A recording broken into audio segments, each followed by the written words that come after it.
नाजरीन, पन्नो आकिल के पुलिस एहलकार आजम चाचड़ ने मुबैना तौर पर अपनी ही अदालत लगा ली।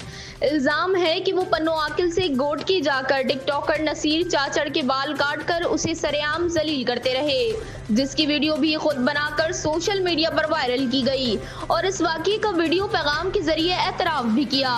अगर ये वाकया दुरुस्त है तो ये कानून, इंसानी वकार और पुलिस के ज़ाब्ते अखलाक की खुली खिलाफ वर्जी है।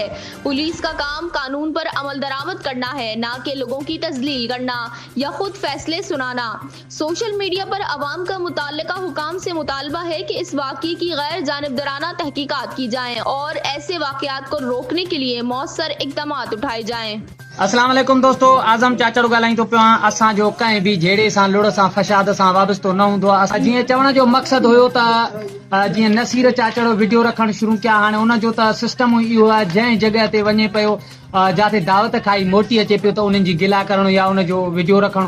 असां बिल्कुलु मञूं था त टिकटॉक भरींदा आहियूं, पर इहा असांजी हरगिज़ न हूंदी आहे त कंहिं माण्हू खे टारगेट कयूं या कुझु बि कयूं।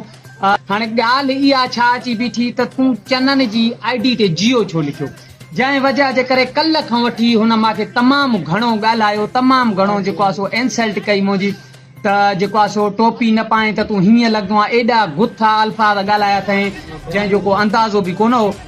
तो असांजो त इहो सिस्टम न आहे त असां कंहिंखे लठियूं खणी हणी अचूं। आज पाण मां जॾहिं नसीर ॻाल्हायो त मां नसीर खे इहा ॻाल्हि कई त ॾिसो, जेकॾहिं तूं चरियो आहे त पंहिंजनि लाइ या ॿिए दुनिया जे लाइ चरियो कोन्हे। मूंखे चई त तूं भुलो आहे चाचड़, चरियो त मां कोन तोखे कंहिं ग़लति अफ़ा ॾिनी आहे। मां सां बख हुजणो माना 11 लख में हथु विझणो आहे, जंहिंजी अञा बि रिकॉर्डिंग मां वटि मौजूदु आहे।